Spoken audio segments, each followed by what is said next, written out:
அன்பான சகோதர சகோதரிகளே, தேவ பிள்ளைகளே, கிறிஸ்துவின் மனவாட்டிகளே, உங்கள் அனைவருக்கும் நம்ம ஆண்டவராகிய இயேசு கிறிஸ்துவுடைய கிருபையும் சமாதானமும் நம்மில் என்றும் உண்டாயிருப்பதாக. ஆமென். இந்த நாளிலும் பரிசுத்தாவை வெளிப்படுத்துகிற சத்தியத்திற்காக நன்றி செலுத்துவோம். இந்த நாளில் தேசத்தை நினைத்து வருத்தம். இந்த நாளில் பார்த்தீங்கன்னா, நம்ம அநேகருடைய சகோதர சகோதரோடைய காரியத்தில் ஜெபத்தில், அதாவது நம்ம வீட்டை கூட அல்லாமல் அதனை விட அதிகமாக தேசத்துக்கு வேண்டி ஜெபம் பண்ணி கண்ணீர் சிந்துவாங்க. ஒவ்வொரு தேசத்துக்குள்ளே நடக்கிற சம்பவங்கள் அது ரொம்ப வேதனைப்படுத்தும். இதை எல்லாவற்றையும் தேவன் கண்டு கொண்டு தான் இருக்கிறார்.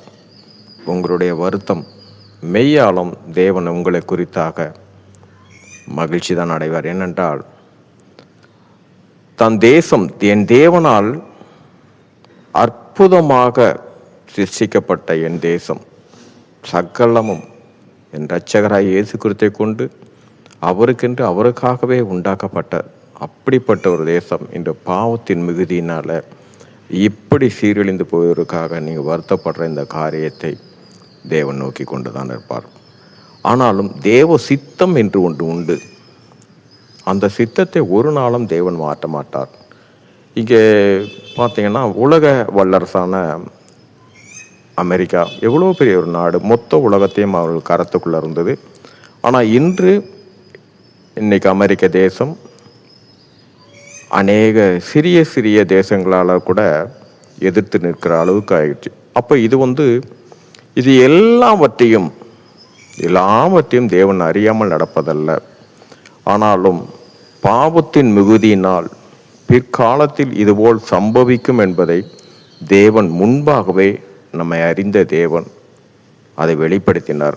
இங்கே பார்த்தீங்கன்னா, மத்தேயு 24ஆம் அதிகாரத்தில் 6வது வசனம், யுத்தங்களின் செய்திகளையும் கேள்விப்படுவீர்கள், கலங்காதபடி எச்சரிக்கையாய் இருங்கள். இவைகள் எல்லாம் சம்பவிக்க வேண்டியதே, ஆனாலும் முடிவு உடனே வராது. சம்பவிக்க வேண்டியதே, அவர் சித்தத்தின்படி இது நடக்கக்கூடிய காரியம். முடிவு வர காலத்தில் இதெல்லாம் நடக்கும் என்று அவர் முன்பாகவே நம்ம ஆண்டவராய் இயேசு கிறிஸ்து இங்கே பூமியில் இருக்கும்போதே காரியங்களை நமக்கு வெளிப்படுத்தினார். இந்த சம்பவங்கள் எதனாலன்னு பார்த்தீங்கன்னா, பாவத்தின் மிகுதியினால. ஆனால் உங்களுடைய விண்ணப்பமும் ஜபங்களையும் தேவன் நோக்கி கொண்டு தான் இருக்கிறார். உங்களுடைய உள்ளான அந்த மனசு, நீங்கள் வேதனைப்பட்டு கண்ணீர் சிந்துறத தேவன்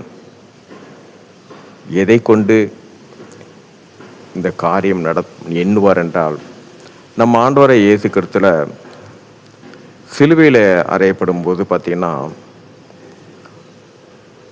அவருடைய முகத்திலெல்லாம் உமிழ்ந்தாங்க.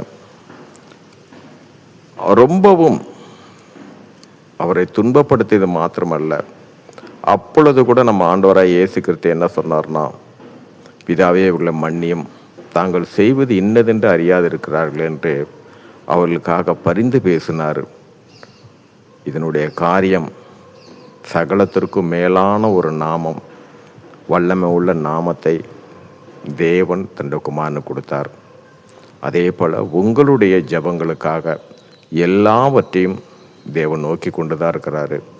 ஆனாலும் எப்படி ஒரு சூழ்நிலை எது வந்தாலும் சரி, அவரை பற்றி கொண்டு இருக்கிற ஜனங்களுக்கு அவர் கொடுக்குற வார்த்தையின்படி, அவரை விசுவாசிக்கிறவர்களுக்கு ஒரு நாளும் வெட்கப்பட்டு போவது என்ற வார்த்தையின்படி, அவரையே எண்ணிக்கொண்டிருக்கிறவங்களுக்கு தலையிலிருந்து ஒரு முடி கூட கீழே விழாது. அந்த அளவுக்கு தேவன் நம்மளை காத்துக்கொள்வார்.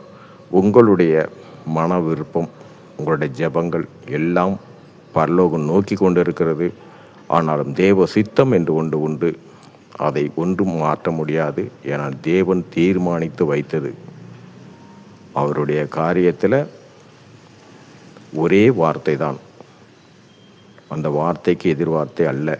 அதனால் இந்த சம்பவத்தை குறித்து நீங்கள் வேதனைப்படுகிறதுக்காக பரலோகம் உங்களை நோக்கி கொண்டிருக்கிறது. ஆனால் எப்படி ஒரு சூழ்நிலை வந்தாலும் அவரோட வார்த்தையில் பிடிச்சு நிலையாக நிற்கிறவங்களுக்கு தேவன் நடத்துகிற காரியம் அது பரலோகம் தான் நடத்துமே தவிர இந்த பூமியில் அதை குறித்து யாருமே யூகிக்க முடியாது. அதனால் உங்களுடைய வேண்டுதலுக்காக தேவன் இன்னுமாக பெருக செய்வார் என்று விசுவாசிக்கிறேன். சரி, அதற்காக நம்ம ஆவியானவருக்கு நன்றி சொல்லுவோம். இந்த காரியத்தின் மூலம் எல்லாவற்றிலும் மூவரிலும் ஒருவராக இருக்கிற தேவனே, உம்முடைய நாமம் ஒன்றிக்கே மகிமை உண்டாதாக. ஆமேன்.